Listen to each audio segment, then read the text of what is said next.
언니, 일어나요.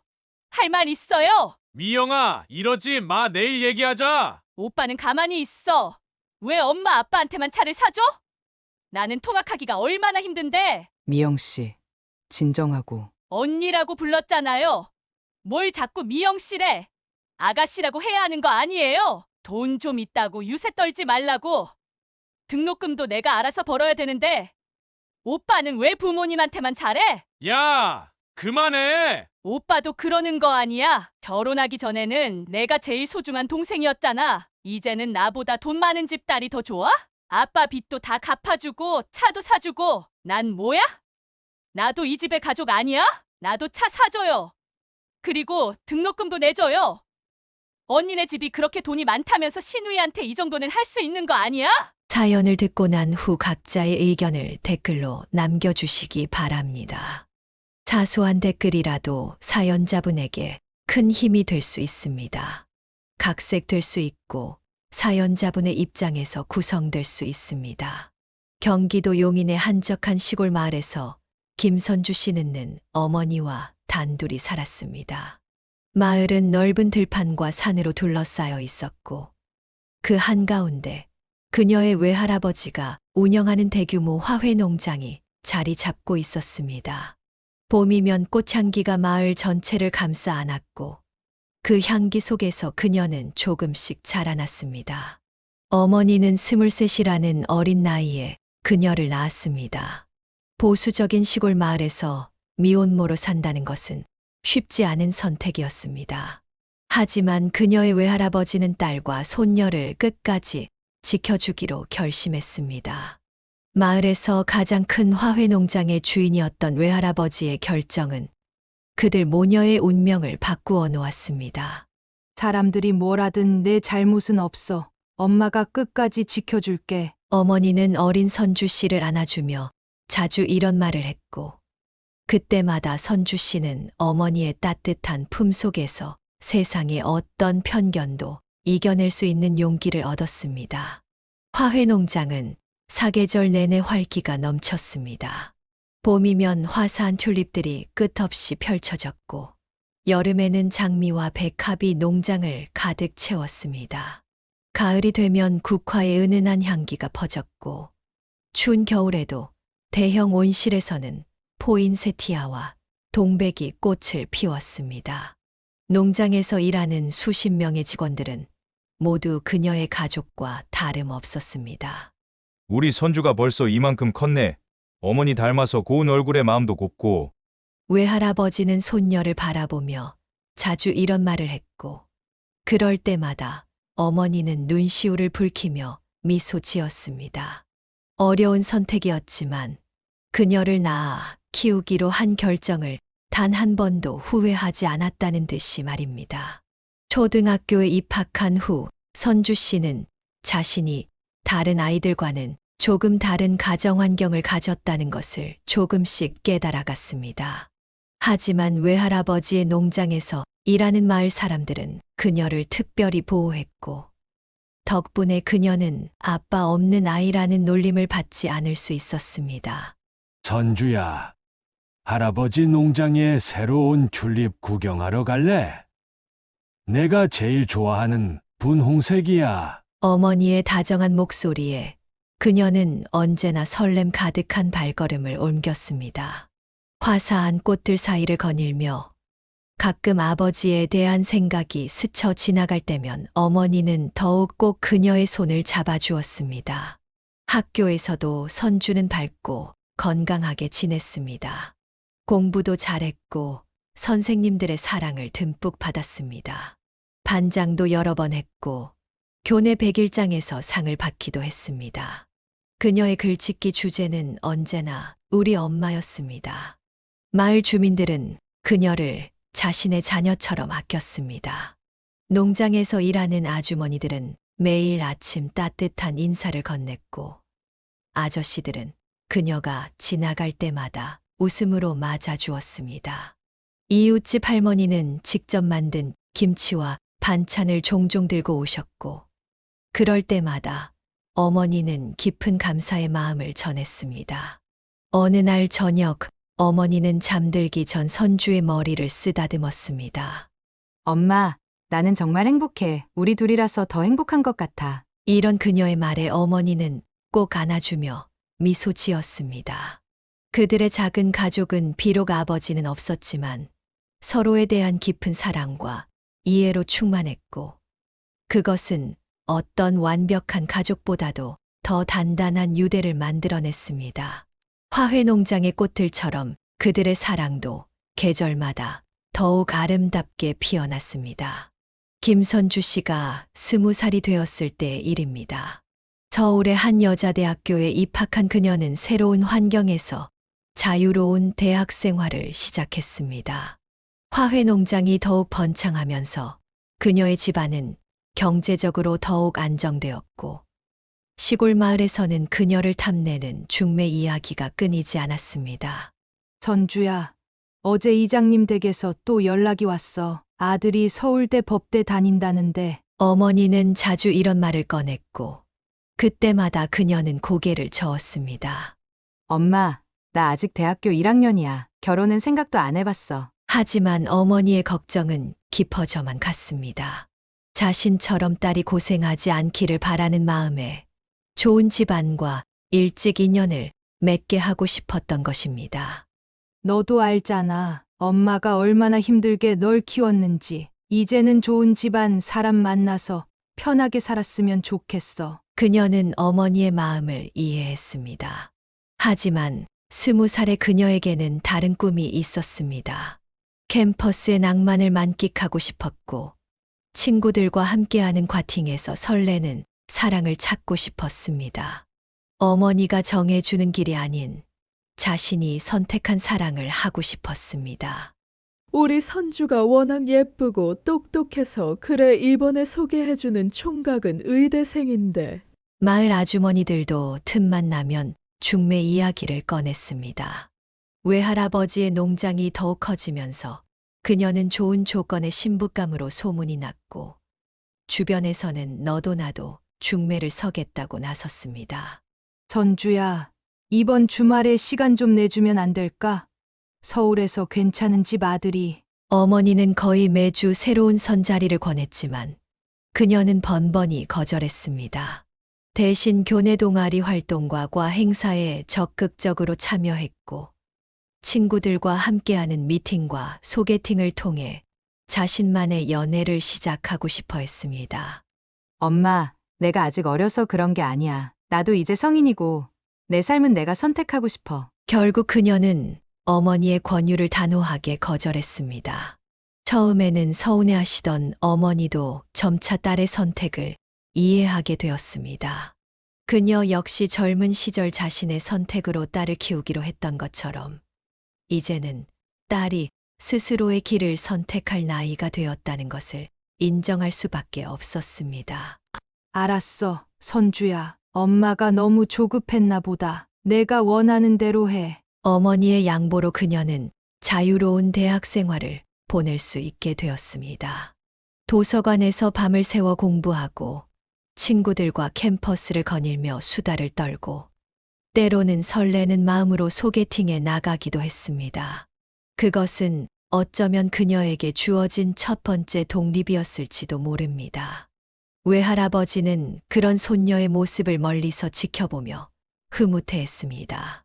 어린 시절부터 밝고 씩씩하게 자란 손녀가 이제는 자신의 삶을 스스로 개척해 나가는 모습이 대견했기 때문입니다.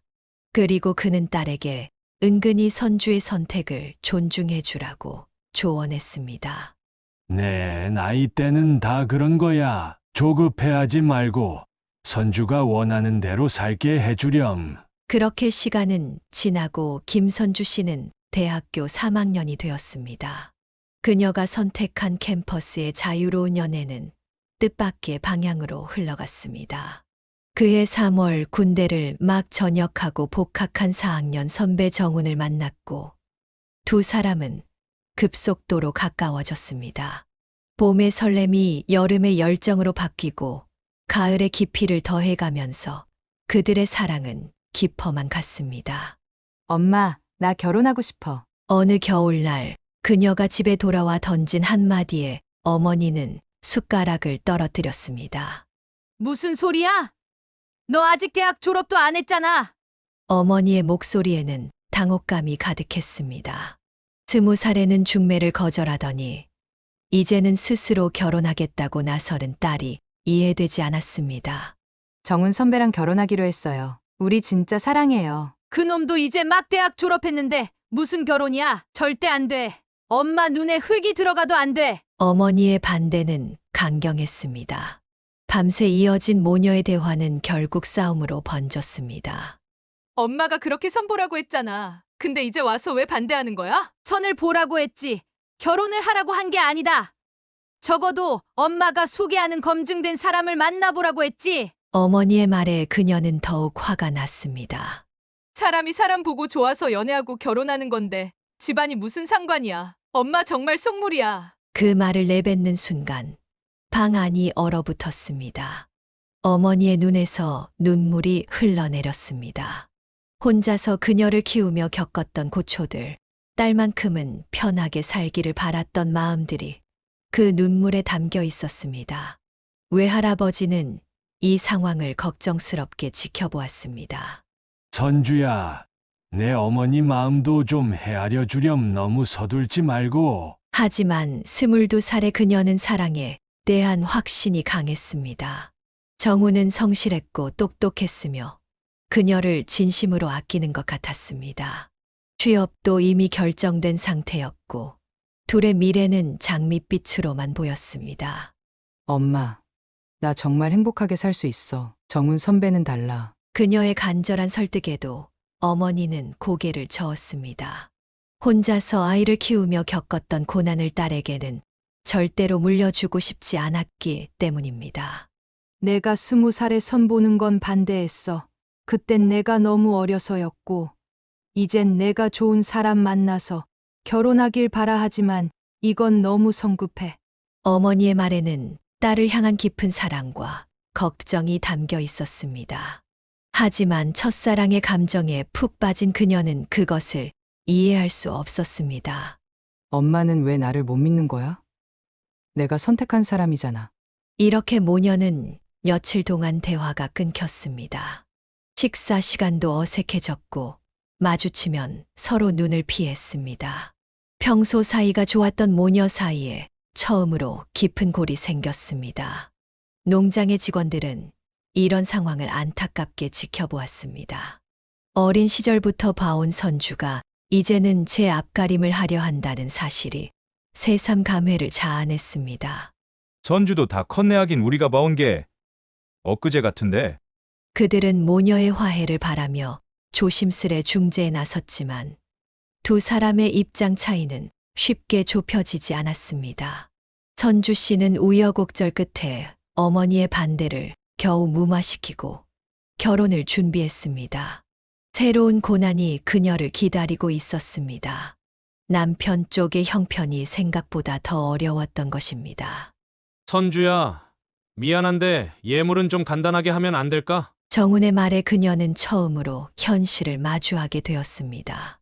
나도 알아. 우리가 아직 형편이 넉넉하진 않지만 그래도 결혼이잖아. 그녀의 말끝이 흐려졌습니다. 정우는 고개를 떨군 채 말을 이었습니다. 내가 이제 막 취직했고 아직 월급도 얼마 못 받았어. 전세금도 마련해야 하고. 예물 상담을 받으러 간 날, 정우는 금반지 하나를 겨우 골랐습니다. 다른 신부들은 목걸이, 귀걸이 세트는 기본으로 맞추는데 그녀는 반지 하나로 만족해야 했습니다. 결혼 반지는 14K로 하면 어떨까? 비용이 조금이라도 절약되잖아. 웨딩숍에서도 비슷한 상황이 벌어졌습니다. 정우는 가장 기본적인 패키지를 고르자고 했고 그녀가 눈여겨보던 고급 드레스는 꿈도 꾸지 못했습니다. 드레스야 하루 입는 건데 너무 비싼 걸 할 필요 있을까? 신혼여행 계획을 세우는 날에도 그녀의 마음은 무거웠습니다. 제주도는 비행기 값도 비싸고 경주로 가면 어떨까? 기차로 가면 경비도 훨씬 적게 들고. 한숨이 절로 나왔습니다. 대학 시절 친구들과 함께 꿈꾸던 로맨틱한 제주도 신혼여행은 이렇게 무산되었습니다. 그녀는 밤마다 베개를 적셨습니다. 사랑하는 사람과의 결혼인데 왜 이렇게 모든 것이 초라해져야 하는지 서러웠습니다. 결혼은 인생의 한 번뿐인 특별한 순간이라고 생각했는데 현실은 그녀의 모든 로망을 산산조각 내고 있었습니다. 어느 날 저녁 그녀는 참았던 눈물을 터뜨리며 어머니에게 찾아갔습니다. 엄마, 나 너무 속상해. 어머니는 한숨을 깊게 내쉬었습니다. 딸의 눈물을 닦아주며 말했습니다. 엄마가 다 해줄게. 내가 원하는 대로 해. 어머니는 결국 모든 결혼 비용을 부담하기로 했습니다. 평생 화훼 농장에서 일하며 모은 돈이었습니다. 처음에는 반대했던 결혼이었지만 이제는 딸이 흘리는 눈물을 더 이상 보고 싶지 않았습니다. 외할아버지도 손녀의 결혼 자금을 보태주었습니다. 우리 선주 결혼인데 걱정하지 마라. 할아버지가 다 챙겨줄게. 덕분에 그녀는 원하던 결혼식을 올릴 수 있게 되었습니다. 하얀 웨딩드레스도 마음에 드는 것으로 골랐고 신혼여행도 제주도로 계획을 변경했습니다. 예물도 목걸이와 귀걸이를 추가로 맞출 수 있었습니다. 하지만 그녀의 마음 한구석에는 작은 그늘이 졌습니다. 결혼도 하기 전에 벌써 현실의 높은 벽을 실감했기 때문입니다. 어머니의 만류가 이해되기 시작했고 스스로의 선택이 성급했던 것은 아닌지 고민이 되기 시작했습니다. 괜찮아요. 엄마, 이제 내가 선택한 거니까 후회 없이 잘 살아볼게요. 그녀는 강한 척 웃어 보였지만 어머니는 딸의 눈빛에 서린 불안을 읽을 수 있었습니다. 그저 앞으로의 시간이 딸의 선택을 후회스럽지 않게 만들어주기를 바랄 뿐이었습니다. 제주도에서의 달콤한 신혼여행을 마치고 돌아온 지 일주일이 채 지나지 않았을 때였습니다. 김선주 씨는 새 아파트에서의 신혼살림을 꾸리며 행복한 나날을 보내고 있었습니다. 서울은 아니지만 어머니가 마련해준 20평형 아파트는 비록 크지 않았지만 그녀에겐 꿈꾸던 신혼집이었습니다. 어느 날 아침 갑작스러운 초인종 소리가 들렸습니다. 문을 열자 시부모님과 시누이가 짐을 한가득 들고 서 있었습니다. 어머님, 이게 무슨? 그녀가 당황한 목소리로 묻자 시어머니는 짐을 내려놓으며 대답했습니다. 지금 너희 집이라고 했니? 우리 아들이 사는 집이면 나는 우리 집이라 생각해서 방 빼고 여기로 들어온 거야. 그녀는 말문이 막혔습니다. 정훈도 이 사실을 전혀 모르고 있었다는 듯 당황한 표정이었습니다. 어머니, 그래도 이렇게 갑자기 정훈이 조심스레 말을 꺼내려 했지만 시어머니는 아랑곳하지 않았습니다. 너희 둘 다 직장 다니느라 바쁠 텐데 밥이라도 해줄 사람이 있어야지. 신우이도 직장 구할 때까지 여기서 지내면 되잖아? 충격은 여기서 끝이 아니었습니다. 얼마 지나지 않아 시어머니의 입에서 더 놀라운 이야기가 흘러나왔습니다. 사실은 말이다. 빚쟁이들이 찾아왔었어. 내 친정이 돈 좀 있다는 소리를 듣고 우리 아들이 좋은 집안하고 결혼한다니까 자꾸 돈을 달라고 하더라고. 그래서 단칸 방 빼고 그 돈으로 빚을 좀 갚았어. 그녀는 그 자리에서 눈물이 쏟아질 것 같았습니다. 결혼 전에는 전혀 몰랐던 시댁에 빚이 있었다는 사실도 충격이었지만 그보다 더 큰 충격은 시부모님이 이렇게 불쑥 들어와 신혼집을 점령해 버렸다는 것이었습니다. 여보, 이게 무슨 일이야? 그녀의 떨리는 목소리에 정우는 고개를 숙인 채 아무 말도 하지 못했습니다. 시누이는 마치 당연하다는 듯이 작은 방에 짐을 풀기 시작했습니다. 언니, 나 잠깐만 있다가 직장 구하면 나갈게. 그동안만 좀 봐줘. 하지만 그녀는 알았습니다. 이 잠깐이 얼마나 길어질지. 신혼의 달콤한 꿈은 이렇게 하루아침에 산산조각이 났습니다. 그날 저녁 그녀는 어머니에게 전화를 걸었습니다. 하지만 차마 이 이야기를 할 수가 없었습니다. 엄마, 저 잘 지내요. 떨리는 목소리를 감추며 그녀는 전화를 끊었습니다. 혼자서 이불을 뒤집어 쓰고 울었습니다. 결혼 전에 불안한 예감이 현실이 되어 그녀를 덮쳐왔습니다. 시부모님의 갑작스러운 합가 선언은 그녀의 신혼 생활을 완전히 뒤바꿔 놓았습니다. 이제 그녀는 새내기 신부가 아닌 시부모님을 모시고 시누이와 함께 사는 며느리가 되어야 했습니다. 그것도 결혼 일주일 만에 말입니다. 저녁이면 좁은 거실에 온 가족이 모여 앉았고 그녀는 매일 아침 일찍 일어나 시부모님의 아침상을 차려야 했습니다. 신혼부부만의 소소한 행복을 꿈꾸었던 그녀의 바람은 이렇게 산산조각이 났습니다. 그리고 무더운 한밤중이었습니다. 김선주 씨는 남편과 함께 겨우 잠이 들려는 찰나였습니다. 그때 안방문이 거칠게 열리며 시누이가 비틀거리며 들어왔습니다. 술 냄새가 진동했습니다. 언니, 일어나요!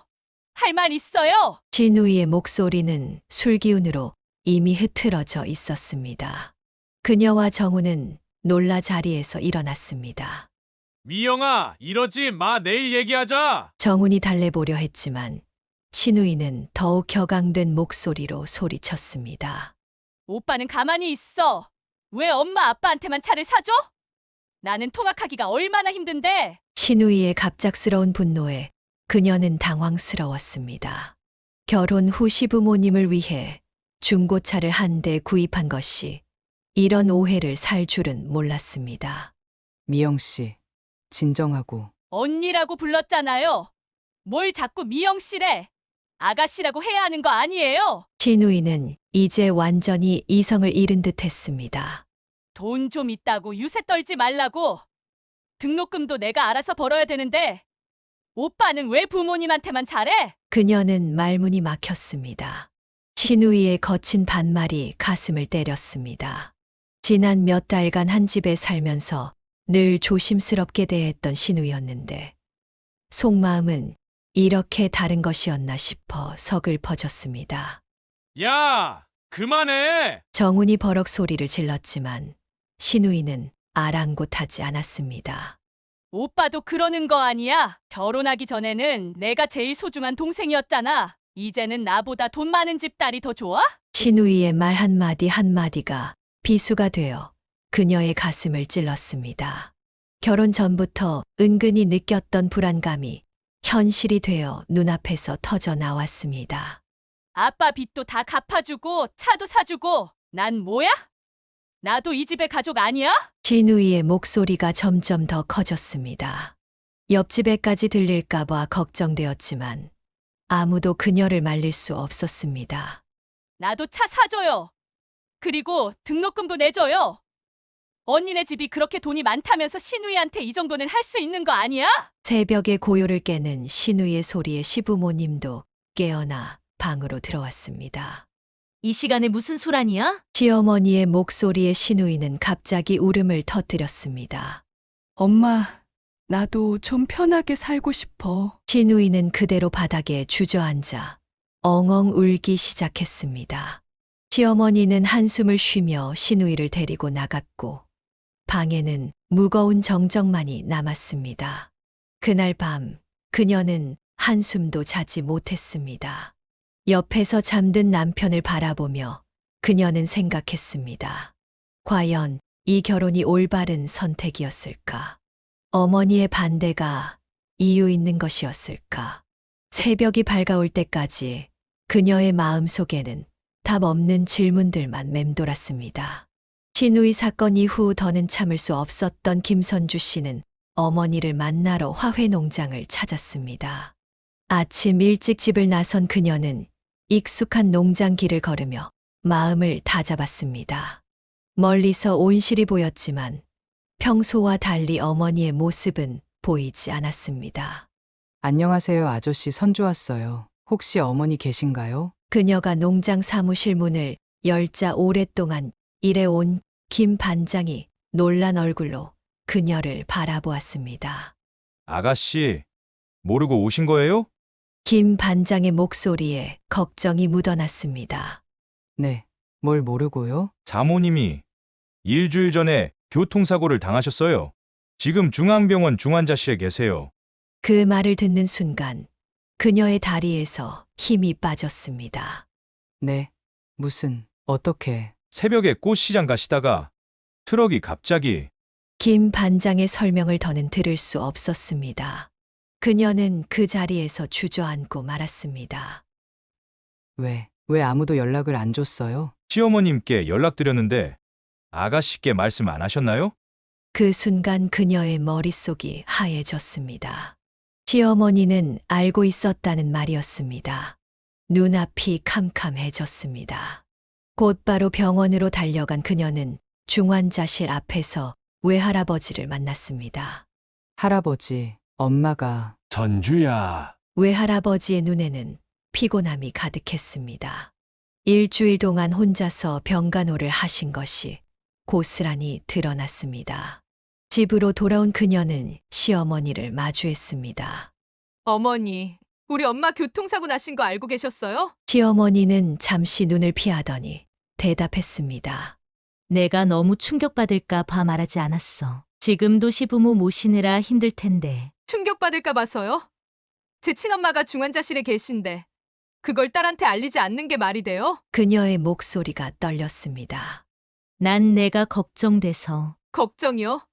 어머니, 그게 정말 걱정이에요? 아니면 제가 엄마 병간호한다고 집을 비울까 봐 걱정되신 거예요? 시어머니는 말을 잃었습니다.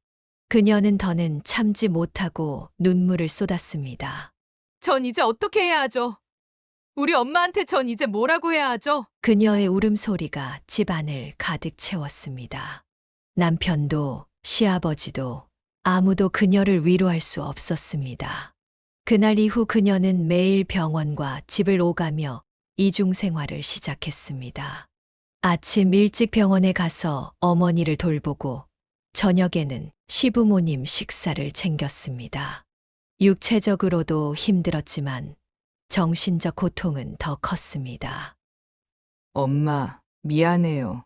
제가 이렇게 늦게 알게 돼서. 의식불명인 어머니 곁에서 그녀는 매일 눈물로 사과했습니다.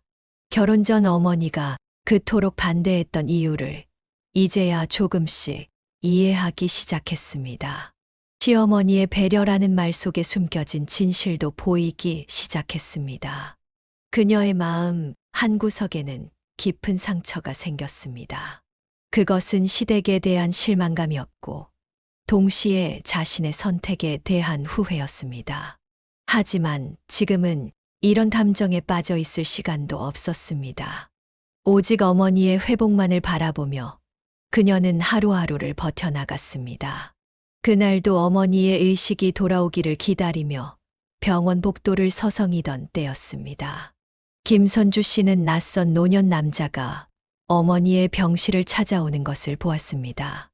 남자는 깔끔한 양복 차림이었고 꽃다발을 들고 있었습니다. 혹시 김선주 씨죠? 그녀는 놀랐습니다. 낯선 이가 자신의 이름을 알고 있었기 때문입니다. 네. 누구신지. 저는 박춘배라고 합니다. 말씀드리기 좀 그런데 제가 선주 씨 어머님의 남자친구입니다. 그녀는 순간 귀를 의심했습니다. 네, 무슨. 사실은 남자친구라기보다는 이제는 남편이죠. 남자는 조심스레 서류 한 장을 꺼냈습니다. 혼인신고서였습니다. 그녀의 어머니와 이 남자의 이름이 선명하게 적혀 있었고 도장이 찍혀 있었습니다. 이게 무슨. 말도 안 돼요. 사고 당일 아침에 혼인신고를 마쳤어요. 선주 씨에게 이 사실을 알리러 가던 중에 그 남자의 목소리가 떨렸습니다. 어머님이 꽃시장에 들러서 좋아하는 장미를 사 가지고 오시겠다고. 그게 마지막 통화였어요. 그녀는 그 자리에 주저앉고 말았습니다. 어머니가 재혼을 준비하고 있었다는 사실도, 그것도 모르는 사이에 이미 혼인신고까지 마쳤다는 사실도 받아들이기 힘들었습니다. 왜 저한테는 한마디도. 제가 알기로는 결혼식 전에 말씀드리려고 하셨대요. 특히 선주 씨가 결혼하고 힘들어 하시는 걸 보면서 더 조심스러워 하셨다고. 그녀는 울음을 터뜨렸습니다. 병원 복도에 그녀의 흐느낌이 울려 퍼졌습니다. 전 정말 아무것도 몰랐어요. 그 남자는 조심스레 말을 이었습니다. 작년부터 어머님과 알게 되었어요. 제가 화훼 도매상을 하는데 그렇게 인연이 되었죠. 그녀는 머릿속이 혼란스러웠습니다. 어머니가 새로운 사랑을 시작했다는 사실, 그것도 자신의 결혼 즈음부터였다는 사실이 믿기지 않았습니다. 어머님은 항상 선주 씨 걱정을 하셨어요. 결혼 생활이 힘들어 보인다고. 그래서 더 조심스러워 하셨나 봐요. 그런데 왜 이렇게 갑자기? 어머님 말씀으로는 선주 씨가 힘들어하는 걸 보면서 이제는 당신도 새로운 시작을 해야겠다고 결심하셨대요. 중환자실의 어머니를 바라보며 그녀는 생각했습니다. 늘 자신만을 위해 살아온 줄 알았던 어머니에게도 자신만의 삶이, 사랑이 있었다는 사실을. 그리고 그것을 자신에게 말하지 못하고 이렇게 됐다는 사실이 가슴을 아프게 했습니다. 제발 일어나세요. 이제 제가 많이 들어줄게요. 그녀의 눈물이 어머니의 손등 위로 떨어졌습니다. 이제야 그녀는 깨달았습니다. 어머니도 한 사람의 여자로서 새로운 행복을 꿈꿀 자격이 있다는 것을. 하지만 그 깨달음이 너무 늦게 온 것은 아닐까 하는 후회가 그녀를 덮쳤습니다. 어머니의 의식이 돌아오기를 기다리던 어느 날이었습니다. 그녀는 담당 의사에게 불려 진료실로 향했습니다. 의사의 표정이 무거웠습니다. 선주 씨, 좀 앉으시죠. 드릴 말씀이 있습니다. 의사는 한참을 망설이다 입을 열었습니다. 어젯밤 당직 간호사가 이상한 일을 목격했습니다. 시어머님이 환자분의 귓가에 매우 불편한 말씀을 하시는 것을. 그녀는 가슴이 덜컥 내려앉았습니다. 무슨 말씀을요? 목숨줄이 너무 긴 거 아니냐는 말씀을 환자분 귀에 대고 속삭이셨다고 합니다. 그녀는 숨이 막혔습니다. 의사는 이어서 더 충격적인 사실을 알렸습니다. 그리고 더 심각한 문제가 있습니다. 어제 환자분의 손에서 인주 자국이 발견되었습니다. 네? CCTV를 확인해 보니 박춘배라는 분이 여러 차례 서류를 들고 와서 환자분의 손에 강제로 지장을 찍어가는 모습이 촬영되어 있었습니다. 그녀는 그 자리에서 쓰러질 것만 같았습니다. 이건 불법 아닌가요? 그렇습니다. 이미 경찰에 신고했고 CCTV 영상도 제출했습니다. 의사는 조심스럽게 말을 이었습니다. 선주 씨, 솔직히 말씀드리면 최근 들어 환자분의 상태가 갑자기 나빠진 것도 의심스러운 부분이 있습니다. 무슨 뜻이시죠? 면회 시간에 시어머님이 다녀가신 후 환자분의 링거액이 비정상적으로 빨리 줄어든 적이 몇 번 있었어요. 그녀는 온몸이 얼어붙는 것 같았습니다. 자신이 집에 있는 동안 병원에서는 이런 일들이 벌어지고 있었던 것입니다. 선주 씨, 앞으로는 허가된 보호자 외에는 절대 면회를 못하도록 조치하겠습니다. 그리고 경찰에서 곧 연락이 올 겁니다. 병실로 돌아온 그녀는 의식 없는 어머니의 손을 잡았습니다. 손바닥에 희미하게 남아있는 인주 자국이 그녀의 눈에 들어왔습니다. 엄마, 미안해요. 내가 이런 줄도 모르고. 눈물이 멈추지 않았습니다. 시어머니의 차가운 속삭임이, 새 의부의 배신이 모두가 어머니의 재산을 노린 것이었음을 깨달았습니다. 그날 저녁 경찰이 병원에 도착했습니다. 조사가 시작되었고 곧 충격적인 사실들이 하나둘 밝혀졌습니다. 새 의부라는 사람은 전문적으로 노인들을 속여 재산을 가로채는 사기꾼이었고 시어머니는 그와 내통하고 있었다는 사실이 드러났습니다. 이런 걸 어떻게 용서해. 그녀는 병실 의자에 주저앉아 흐느꼈습니다. 자신이 사랑하는 사람들, 믿었던 사람들에게 어머니가 이런 대우를 받았다는 사실이 견딜 수 없었습니다. 이제 그녀는 선택의 기로에 섰습니다. 시어머니를 고발할 것인가, 가족의 체면을 지킬 것인가. 하지만 이미 그녀의 마음속에는 답이 정해져 있었습니다. 더는 침묵하지 않기로 한 것입니다. 경찰 수사가 본격화되면서 충격적인 진실들이 하나둘 드러났습니다. 그녀는 경찰서에서 새 일부의 서류 가방에서 발견된 증거물들을 확인했습니다. 그곳에는 어머니의 전 재산을 노린 치밀한 범죄의 흔적이 고스란히 담겨 있었습니다. 이게 다 보험금 수령인 변경 서류들입니다. 형사가 서류들을 하나씩 펼쳐 보여주었습니다. 화재보험, 상해보험, 생명보험. 어머니가 가입한 모든 보험의 수령인이 박춘배로 변경되어 있었습니다. 혼인신고도 가짜였습니다. 도장은 위조된 것으로 확인됐어요. 그녀는 책상을 붙잡아야 했습니다. 다리에 힘이 빠졌기 때문입니다. 화훼농장 소유권 이전 서류도 있었습니다. 의식이 없는 상태를 이용해서 지장을 찍은 거죠. 형사의 설명이 이어졌습니다.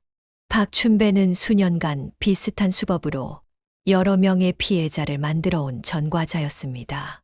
재력 있는 미혼 여성이나 미망인을 노려 접근한 뒤 사고를 유도하거나 기다렸다가 재산을 가로채는 것이 그의 수법이었습니다. 어머니가 당하신 사고도 아직 확실한 증거는 없지만 조사 중입니다. 사고 당시 CCTV를 분석하고 있어요. 그녀는 눈물을 참을 수 없었습니다. 어머니가 그토록 아끼던 화훼농장, 평생을 바쳐 일구어온 재산이 이렇게 한순간에 날아갈 뻔했다는 사실이 믿기지 않았습니다. 시어머니는 어떻게 관련된 건가요? 박춘배와 시어머님은 지난 3개월간 수차례 만난 기록이 있습니다. 통화 내역도 확인됐고요. 형사는 조심스럽게 말을 이었습니다.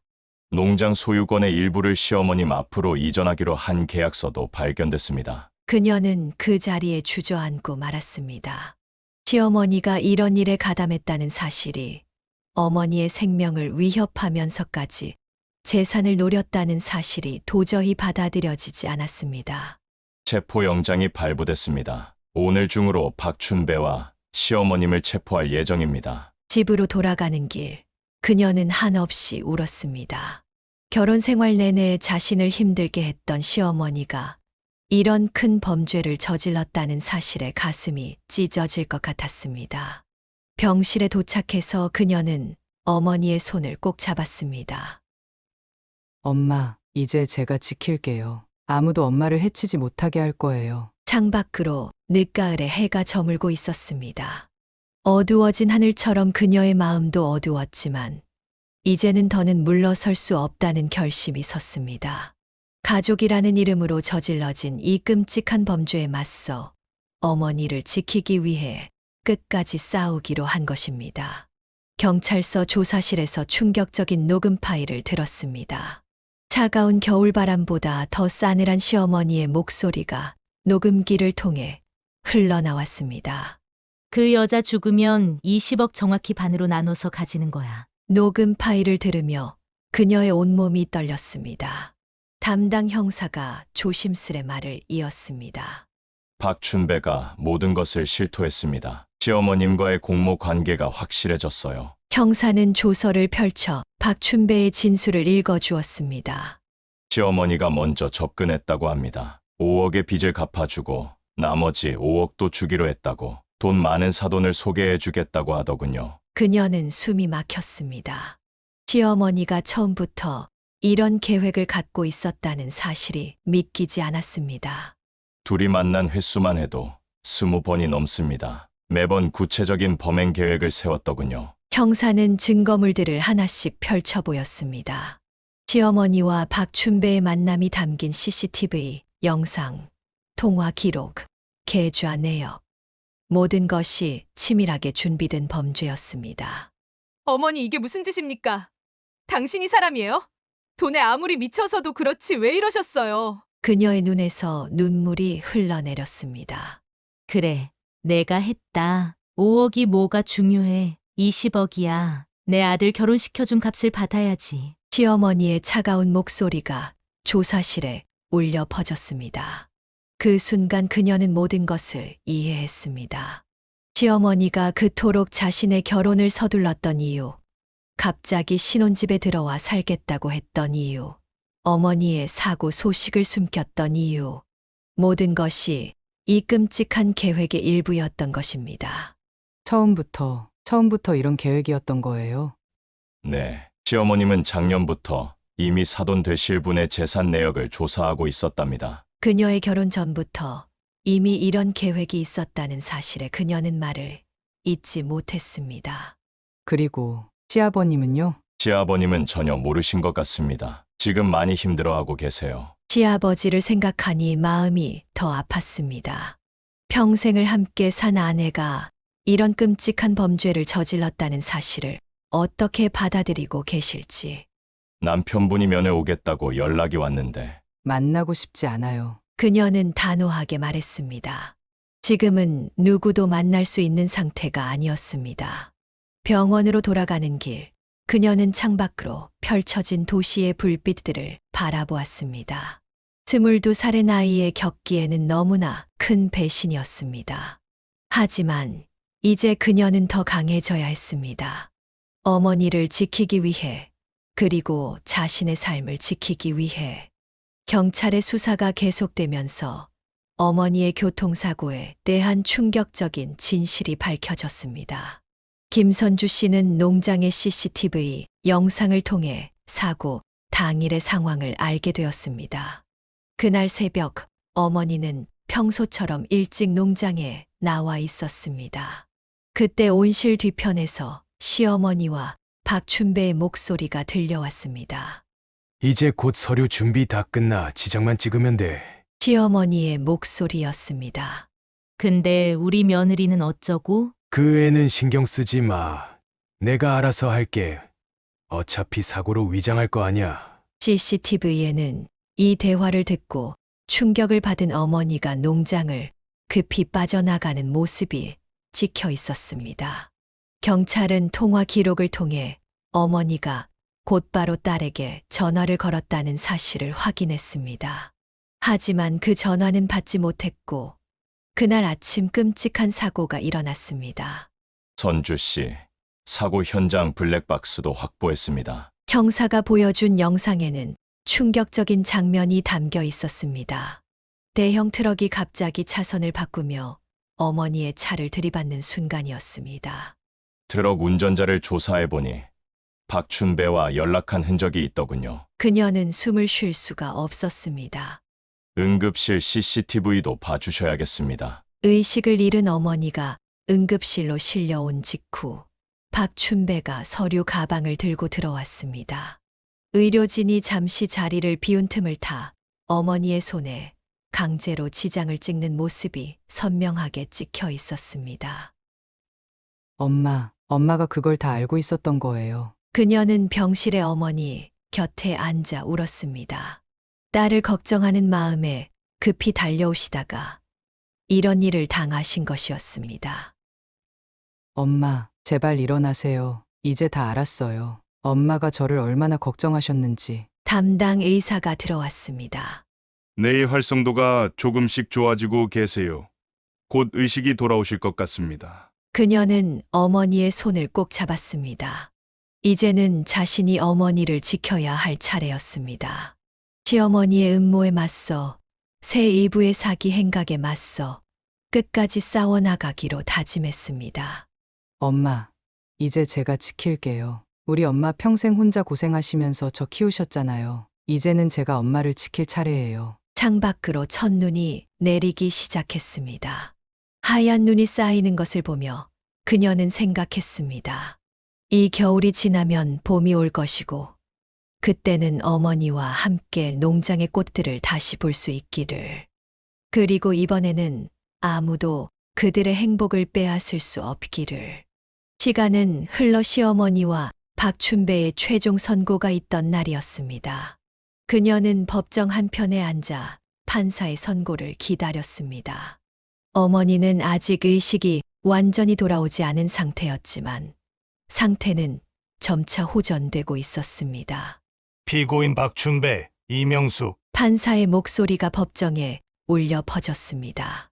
본 재판부는 피고인들의 범행이 명백히 계획적이고 고의적인 것으로 판단하였습니다. 증거물이 하나씩 제시되었습니다. 시어머니와 박춘배의 통화 녹음, 농장 CCTV 영상, 사고 현장 블랙박스 영상, 그리고 응급실에서 찍힌 영상까지. 모든 증거가 이들의 범행을 명백히 입증했습니다. 피고인들은 공모하여 피해자의 재산을 노리고 살인미수 및 사기 행각을 벌였으며 시어머니는 고개를 숙인 채 움직이지 않았고 박춘배는 계속해서 손수건으로 땀을 닦아내고 있었습니다. 이에 본 재판부는 피고인 박춘배, 이명숙에게 각각 징역 7년을 선고합니다. 그녀는 눈을 감았습니다. 7년이라는 형량이 과연 적정한 것인지 의문이 들었지만 이제 더는 이 일에 매달리고 싶지 않았습니다. 시어머니는 법정 구속되기 전 마지막으로 그녀를 향해 고개를 돌렸습니다. 선주야, 하지만 그녀는 시어머니를 바라보지 않았습니다. 더는 어머님이라고 부를 수 없는 사람이 되어버렸기 때문입니다. 남편은 법정 밖에서 그녀를 기다리고 있었습니다. 선주야, 우리 다시 시작. 이제 그만해요. 이혼 서류는 다음 주에 보내드릴게요. 그녀의 단호한 목소리에 남편은 더 이상 아무 말도 하지 못했습니다. 법원을 나서는 길, 봄바람이 그녀의 뺨을 스쳤습니다. 어머니가 그토록 아끼던 화훼농장에도 이제 꽃이 피어날 시기였습니다. 그리고 그녀는 미소를 지었습니다. 비록 고통스러운 시간이었지만 이제는 새로운 시작을 할 수 있을 것 같았습니다. 어머니가 회복되면 함께 농장을 다시 일구고 새로운 삶을 시작할 수 있을 것입니다. 집으로 돌아가는 길, 그녀는 병원에 들러 어머니의 손을 잡았습니다. 엄마, 이제 다 끝났어요. 우리 새로 시작해요. 어머니의 손가락이 살짝 움직였습니다. 의식이 돌아오고 있다는 신호였습니다. 그녀는 눈물을 글썽이며 미소 지었습니다. 이제야 진정한 봄이 오는 것 같았습니다. 어머니의 의식이 돌아오던 무렵, 외할아버지는 갑자기 찾아온 병으로 병원에 입원하게 되었습니다. 평생을 농장과 함께 해온 그는 마지막 순간에 손녀 김선주를 불렀습니다. 선주야, 병상에 누운 외할아버지의 목소리는 여전히 따뜻했습니다. 할아버지가 너희 모녀를 위해 해준 게 없구나. 그저 농장 하나 일궈놓은 게 전부라. 그녀는 할아버지의 마른 손을 꼭 잡았습니다. 무슨 말씀이세요? 할아버지가 안 계셨다면 저희 모녀는 진작에. 아니다. 내가 진작에 내 어미 곁에서 더 든든히 지켜줬어야 했는데. 외할아버지는 잠시 숨을 고르더니 이야기를 이어갔습니다. 이 농장은 내 어미가 혼자 몸으로 널 키우면서도 하루도 빠지지 않고 일한 곳이야. 봄이면 튤립을 심으면서 내가 예쁘게 자라기를 빌었고 여름이면 장미를 가꾸며 내 앞날이 향기롭기를 빌었지. 눈물이 그녀의 뺨을 타고 흘렀습니다. 할아버지, 이제는 내가 이 농장의 주인이 될 때가 됐다. 하지만 부탁이 하나 있구나. 외할아버지는 힘겹게 몸을 일으켜 앉았습니다. 이 농장을 단순히 돈을 버는 곳으로만 생각하지 말아라. 여기 피는 꽃들은 내 어미의 한숨과 눈물로 자란 것들이야. 내가 자라는 동안 어미가 흘린 땀방울 하나하나가 이 꽃들의 밑거름이 됐지. 그는 잠시 말을 멈추고 창밖을 바라보았습니다. 그리고 사람을 너무 미워하지 말거라. 내 시댁 식구들이 너희를 배신했다고 해서 세상 모든 사람이 그런 건 아니야. 하지만 할아버지, 저는 이제 아무도 믿을 수가 없어요. 그래, 그 마음 이해한다. 하지만 꽃들을 보거라. 봄이 되면 어김없이 피어나지 않느냐? 사람의 마음도 그런 거야. 언젠가는 다시 피어날 수 있는 거지. 외할아버지는 마지막 힘을 다해 손녀의 손을 꼭 쥐었습니다. 마지막으로 내 어미를 잘 부탁한다. 너희 둘이 서로를 지키며 살아가는 게 이 할애비의 마지막 소원이야. 그로부터 일주일 후 외할아버지는 조용히 눈을 감았습니다. 평생을 농장과 함께 해온 그는 마지막까지도 손녀와 딸을 걱정하는 마음으로 가득했습니다. 바람에 꽃들이 흔들리는 모습을 보며 그녀는 할아버지의 마지막 말씀을 되새겼습니다. 사람에 대한 믿음, 그리고 농장의 진정한 의미에 대해. 그의 마지막 부탁은 그렇게 그녀의 마음 속에 깊이 새겨졌습니다. 곧 그녀는 이혼 소송을 시작했습니다. 그녀는 이제 자신의 삶을 정리할 때가 되었다고 판단했습니다. 선주 씨, 이번 소송은 굉장히 유리합니다. 시어머님의 범죄 기록이 결정적 증거가 될 거예요. 변호사의 말에 그녀는 고개를 끄덕였습니다. 어머니와 시누이가 저희 신혼집에 강제로 들어온 것부터 어머니 사고까지 모든 증거가 있죠? 네, 모두 준비되어 있습니다. 법원에 제출된 증거들은 막강했습니다. 시어머니와 시누이의 갑작스러운 합가 선언, 신혼생활 침해, 어머니, 교통사고 관련 공모 혐의, 그리고 재산 탈취 시도까지 모든 것이 상세히 기록되어 있었습니다. 정훈 씨가 찾아왔었어요. 합의 이혼을 하고 싶다고. 합의는 없습니다. 제가 당한 모든 일에 대한 책임을 져야 해요. 그녀의 단호한 태도에 변호사도 동의했습니다. 재판이 진행되는 동안 정훈의 가족들은 그녀에게 수차례 연락을 시도했습니다. 선주야, 정말 미안한다. 그런데 우리 집안은 이미 파산이다. 시아버지의 애원 섞인 전화도 왔지만 그녀는 더 이상 마음이 흔들리지 않았습니다. 아버님, 죄송하지만 이건 제 인생이 걸린 문제예요. 마침내 재판부는 3억 원의 위자료 지급을 명령했습니다. 시댁의 모든 범행이 증명되었고 그로 인한 정신적 피해가 심각하다고 판단한 것입니다. 이미 5억의 빚이 있는데 이제 3억을 더. 정우는 법정 밖에서 망연자실한 표정으로 중얼거렸습니다. 결국 시댁은 파산 신청을 하게 되었습니다. 모아둔 재산은 이미 빚으로 다 날렸고 이제 위자료까지 더해져 더는 버틸 수 없는 상황이 된 것입니다. 선주야, 마지막으로 한 번만 봐줘. 정훈이 마지막으로 찾아왔을 때 그녀는 이미 새로운 집으로 이사를 준비하고 있었습니다. 미안해요. 하지만 이제 정말 끝이에요. 이혼이 확정된 날, 그녀는 어머니의 병실로 향했습니다. 어머니는 이제 의식이 거의 돌아와 있었고 재활 치료를 시작한 상태였습니다. 엄마, 저 이제 새로 시작해요. 엄마 말씀이 다 맞았어요. 어머니는 말없이 딸의 손을 꼭 잡아주었습니다. 그 손길에는 미안함과 사랑이 담겨 있었습니다. 창밖으로 늦여름의 햇살이 비쳤습니다. 어머니의 화훼 농장에서는 여전히 꽃들이 피어나고 있었고 그녀는 이제 새로운 삶을 시작할 준비가 되어 있었습니다. 23살, 너무 이른 나이에 결혼했다가 이혼하게 되었지만 그녀는 이제 더 강해졌습니다. 판결이 끝난 후 전 남편의 삶은 나락으로 떨어졌습니다. 3억의 위자료를 갚아야 했고 이미 5억의 빚이 있던 집안은 완전히 무너져 버렸습니다. 시어머니는 교도소에 수감되었고 시누이는 갑자기 사라져 버렸습니다.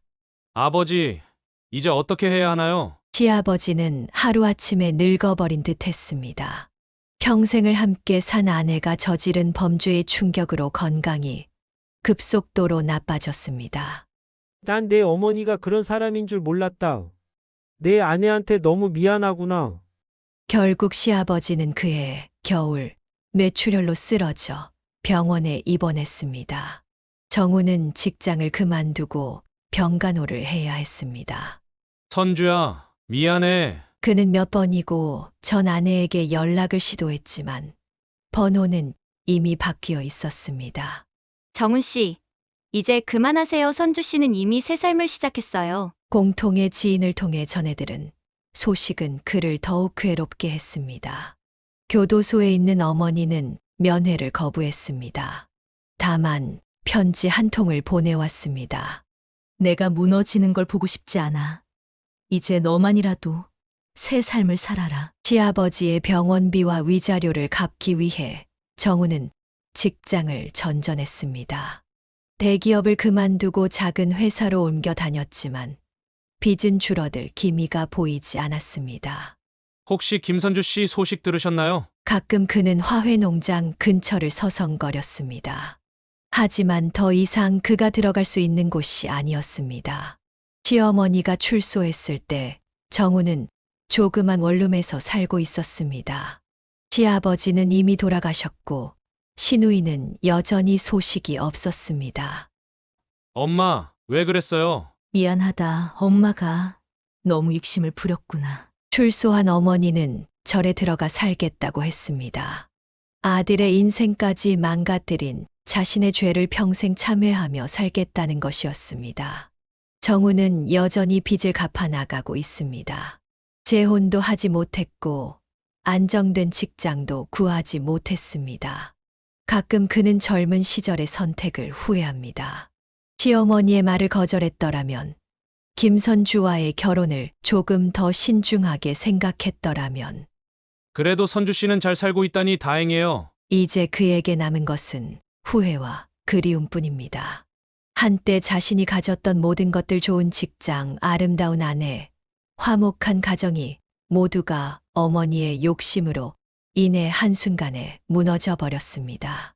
그녀는 매일 아침 병원 근처 절에 들러 108배를 올렸습니다. 이혼 소송은 끝났지만 그녀의 진정한 소원은 어머니의 회복이었습니다. 부처님, 제발 우리 엄마 살려주세요. 새벽 이슬을 맞으며 절마당에 엎드릴 때마다 그녀의 무릎은 까져갔습니다. 하지만 아픔도 모른 채 하루도 빠짐없이 기도를 이어갔습니다. 선주 씨 다행입니다. 오늘은 어머님의 뇌파가 많이 안정적이네요. 담당 의사의 말에 그녀는 희망을 품었습니다. 매일 어머니의 손을 잡고 이야기를 들려주었습니다.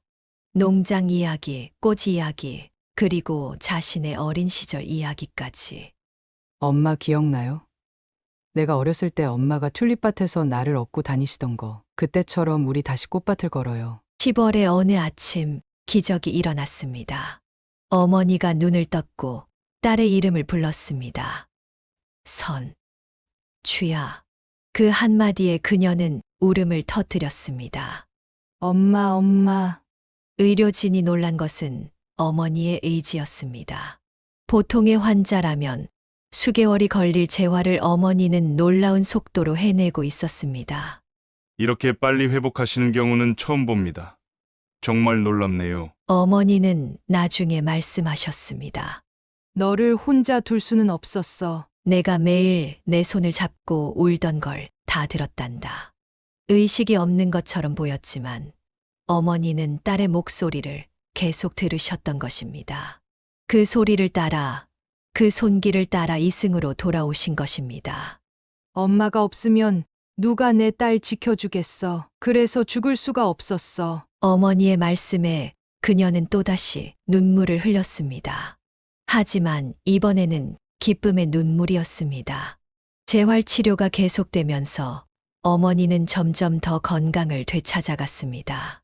처음에는 손가락을 움직이는 것조차 힘들어 하셨지만 곧 혼자서 숟가락을 들 수 있게 되었고 얼마 지나지 않아 휠체어를 타고 병원 정원을 산책할 수 있게 되었습니다. 엄마, 이제 곧 퇴원이에요. 우리 다시 농장으로 가요. 그래. 이제 우리 둘이서 다시 시작하자. 창밖으로 단풍이 물들어가는 풍경이 보였습니다.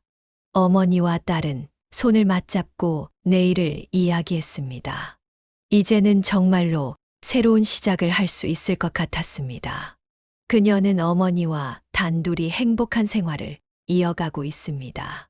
화훼농장은 더욱 번창했고 두 사람의 삶은 평온을 되찾았습니다. 선주야, 이제 우리 둘이 사는 게 제일 좋아. 어느 날 저녁 어머니는 딸에게 말했습니다. 우리 둘 다 다시는 결혼할 생각하지 말자, 선주야. 이 돈으로 우리끼리 펑펑 쓰다가 가는 거야. 그 말에 그녀도 웃으며 고개를 끄덕였습니다. 23살에 이른 결혼과 이혼을 겪으며 그녀는 가족의 진정한 의미를 깨달았습니다. 그것은 혈연이나 혼인으로 맺어진 관계가 아닌 서로를 진심으로 아끼고 사랑하는 마음이었습니다. 농장의 꽃들은 여전히 사계절 내내 피어났습니다. 봄이면 튤립과 수선화가, 여름이면 장미와 백합이, 가을이면 국화가, 겨울이면 동백이 그들의 일상을 아름답게 물들였습니다. 엄마, 우리 이번에 유럽 가서 꽃 농장도 보고 올까? 그래, 가자. 우리가 못 해볼 게 뭐가 있어. 모녀는 함께 여행을 다니며 새로운 추억을 쌓았습니다.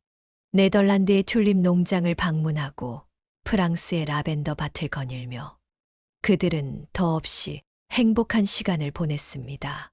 사람들은 종종 물었습니다. 아직 젊으신데 재혼은 생각 없으세요? 그럴 때마다 그녀는 미소를 지으며 대답했습니다. 전 지금이 제일 행복해요. 엄마랑 이렇게 사는 게 천국이에요. 어머니도 더는 새로운 인연을 찾지 않았습니다. 한 번의 아픔으로 충분했다는 듯이 딸과의 생활에 온전히 만족하며 살았습니다. 우리 둘이 이렇게 사는 게 최고야. 누가 뭐래도. 저녁이면 모녀는 농장 정원에 앉아 차를 마시며 이야기를 나눕니다. 때로는 과거의 아픔을 회상하기도 하지만 그것조차도 이제는 그들을 더 강하게 만든 추억이 되었습니다.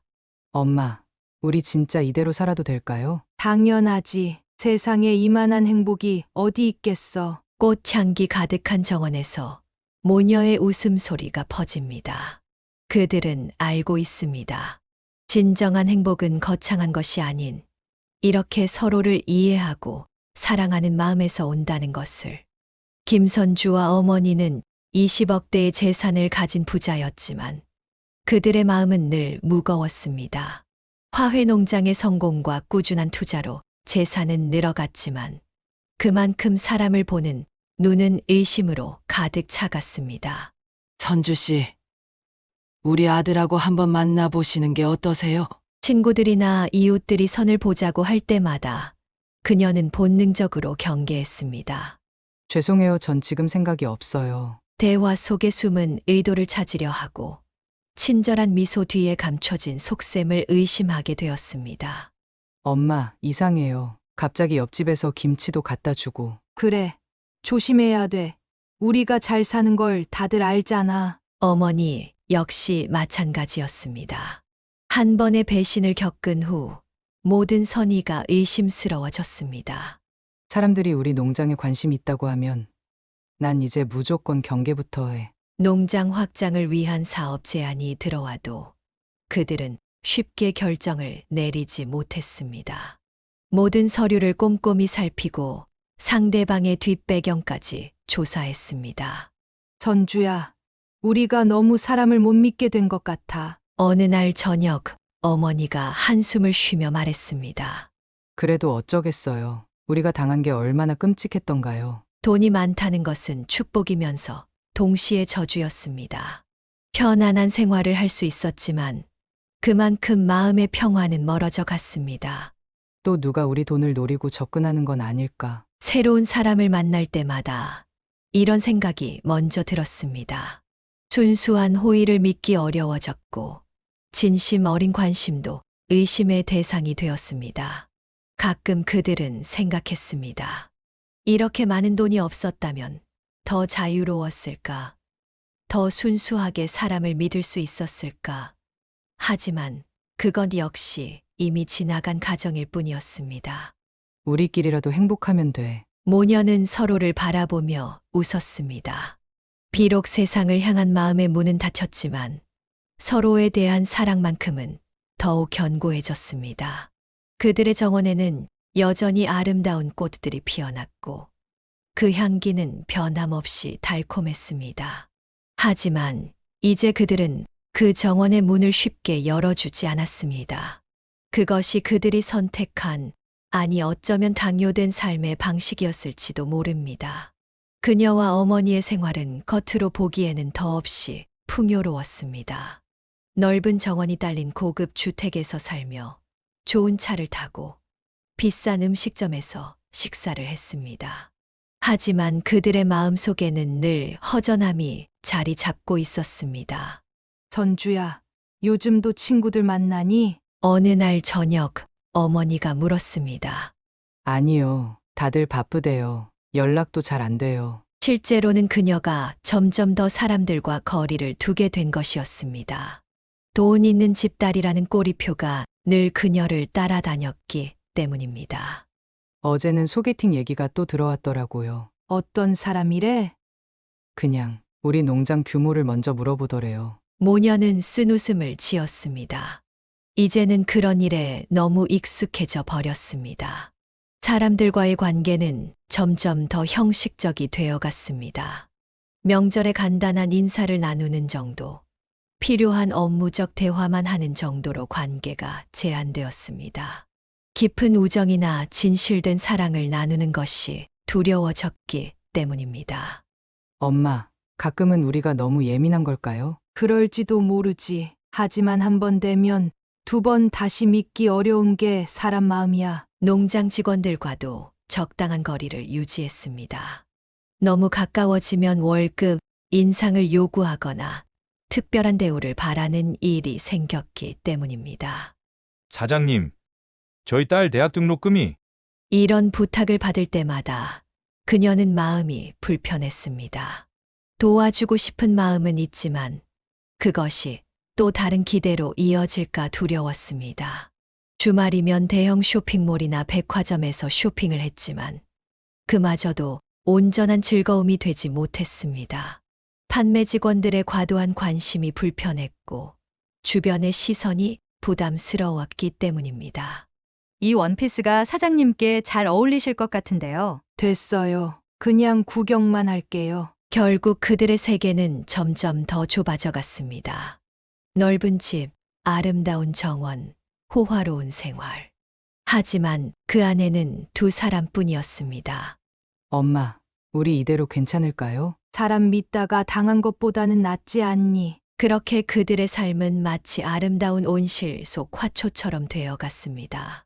겉으로는 화려하고 풍요롭지만 진정한 교감과 소통이 없는 삶. 그것이 이혼 후 그들이 선택한, 아니 어쩌면 선택할 수밖에 없었던 삶의 모습이었습니다.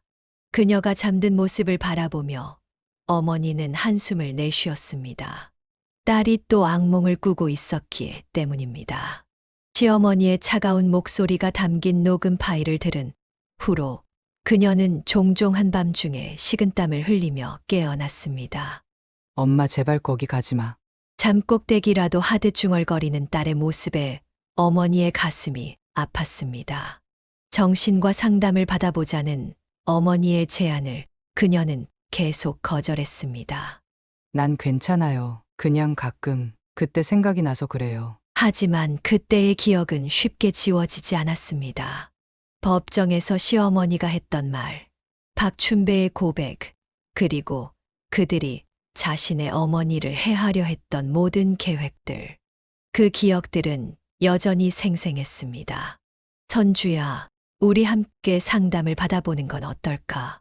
어느 날 아침 어머니가 조심스레 제안했습니다. 엄마도 그래요? 엄마도 힘든가요? 그래. 나도 매일 밤 그 사람들 생각에 잠을 이루지 못해. 모녀는 처음으로 서로의 상처에 대해 깊은 대화를 나누었습니다. 그동안 서로를 위해 강한 척했던 마음을 털어놓았습니다. 가족이란 게 뭘까요, 엄마? 가족은 우리처럼 서로의 아픔을 나누는 사람들이야. 상담은 도움이 되었습니다. 전문의는 그들이 겪은 배신이 얼마나 큰 트라우마가 되었는지 설명해 주었고, 그것을 극복하는 방법을 하나씩 알려주었습니다. 두 분의 불신은 자연스러운 반응입니다. 하지만 그 상처가 두 분의 삶 전체를 지배하지 않도록 해야 해요. 치유는 천천히 진행되었습니다. 때로는 진전이 있다가도 문득 과거의 기억이 떠올라 다시 움츠러드는 날들도 있었습니다. 엄마, 난 이제 결혼이란 걸 평생 못할 것 같아요. 그래도 괜찮아. 사랑이란 게 꼭 결혼이어야 하는 건 아니잖아. 그들은 점차 깨달았습니다. 상처는 완전히 지워지지 않을 수도 있지만 그것과 함께 살아가는 법을 배울 수는 있다는 것을. 그리고 그 과정에서 서로에 대한 사랑과 신뢰는 더욱 깊어진다는 것을. 우리가 서로를 지키면서 살아가는 거야. 그게 우리의 새로운 가족이야. 어머니의 말에 그녀는 고개를 끄덕였습니다. 비록 세상에 대한 신뢰는 무너졌지만 서로에 대한 믿음만은 더욱 단단해졌다는 것을 그들은 알고 있었습니다. 그녀는 서울의 한 꽃시장에서 뜻밖의 만남을 가졌습니다. 새로운 품종의 난초를 확인하러 온 그녀는 한 남자와 마주쳤습니다. 허름한 작업복을 입고 꽃을 나르고 있는 그 남자는 바로 정훈이었습니다. 선주 씨, 정훈의 목소리가 떨렸습니다. 고급 정장 대신 낡은 작업복을 입은 그의 모습은 한때 대기업 과장이었던 예전의 모습과는 너무나 달랐습니다. 여기서 일하시나 봐요. 그녀의 목소리는 담담했습니다. 네, 꽃을 나르는 일을 하고 있습니다. 정훈은 고개를 숙인 채 말을 이었습니다. 어머님은 좋아지셨다고 들었습니다. 다행이에요. 네, 덕분에요. 그녀의 차가운 대답에 정훈은 쓴웃음을 지었습니다. 저희 어머니는 아직도 절에 계세요. 매일 참여하신다고 진우이는 여전히 연락이 없고요. 잠시 침묵이 흘렀습니다. 선주 씨, 농장이 많이 커졌다고 들었어요. 정말 대단하시네요.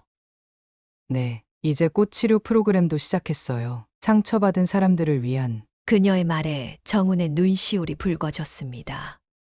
저도 제가 진작 어머니를 말렸어야 했는데 이제 그런 이야기는 의미 없어요. 그녀는 담담하게 말을 이었습니다. 그래도 다행이네요. 이렇게라도 정직하게 일하고 계시니 네, 빚은 아직 다 못 갚았지만 조금씩이라도. 정훈의 말끝이 흐려졌습니다. 그때 그녀의 전화가 울렸습니다. 엄마? 네, 지금 난초 보러 왔어요. 그럼 안녕히 가세요. 정훈이 꾸벅 인사를 하고 돌아섰습니다. 그의 뒷모습은 한없이 초라해 보였습니다. 차에 오르며 그녀는 생각했습니다. 한때 그토록 사랑했던 사람이 이제는 그저 꽃시장의 한 직원이 되어 있다는 사실이. 하지만 그녀의 마음에는 더 이상 미움도 연민도 남아있지 않았습니다. 그저 먼 과거의 한 페이지처럼 느껴질 뿐이었습니다. 집으로 돌아와 어머니에게 이 만남을 이야기했습니다. 엄마, 오늘 정훈 씨를 만났어요. 꽃시장에서 일하고 있더라고요. 어머니는 잠시 말없이 그녀를 바라보았습니다. 괜찮아? 네. 이제는 정말 아무렇지도 않아요. 그날 밤 그녀는 문득 깨달았습니다. 자신이 진정으로 과거의 상처를 극복했다는 것을. 이제는 정말로 새로운 삶을 살아갈 준비가 되었다는 것을. 김선주 씨는 어머니와 함께 화훼농장의 새로운 온실을 바라보고 있었습니다. 이곳은 그들이 새롭게 시작하는 꿈꾸는 정원 프로젝트의 첫 발자국이었습니다. 엄마, 이제는 우리도 변화가 필요한 것 같아요. 그래. 이렇게 재산만 지키면서 살 순 없지. 어머니의 교통사고 이후 10년이 흘렀습니다. 그동안 그들은 세상과 담을 쌓고 살았지만 이제는 그 높은 담을 조금씩 낮추어 보기로 했습니다. 꿈꾸는 정원에서 아이들이 꽃을 가꾸면서 힐링도 하고 장애가 있는 분들도 원예 치료를 받을 수 있게. 그녀의 말에 어머니가 미소를 지었습니다. 내가 그동안 많이 생각했구나. 새로운 온실은 수익을 위한 공간이 아닌 상처받은 사람들이 꽃과 함께 치유받는 공간이 될 것입니다. 그들이 겪었던 것과 같은 아픔을 가진 이들에게 작은 위로가 되어줄 수 있기를 바라는 마음으로 시작한 프로젝트였습니다. 우리가 가진 돈이 이렇게 쓰이면 좋겠어요. 누군가에게 위로가 되는. 그들은 깨달았습니다. 돈을 지키는 것보다 중요한 것은 그 돈으로 무엇을 할 수 있는가 하는 것임을. 상처는 여전히 그들 안에 있지만 이제는 그 상처를 통해 다른 이들을 이해하고 돕는 힘으로 바꾸어 가고 있었습니다. 선주야, 우리도 이제 조금씩 변할 수 있을까? 네. 엄마, 우리도 이제 봄이 온 것 같아요. 온실 너머로 보이는 봄 하늘은 유난히 맑았습니다. 새로운 시작을 알리는 듯한 꽃향기가 그들의 마음을 가볍게 만들었습니다. 여전히 세상은 두렵지만 이제 그들은 그 두려움을 너머의 무언가를 보기 시작했습니다. 사연을 듣고 댓글을 남겨주시기 바랍니다. 사소한 의견일지라도 사연자분에게는 큰 힘이 됩니다. 노골적인 악성 댓글은 사연자분에게 상처가 될 수 있으니 삼가주시기 바랍니다.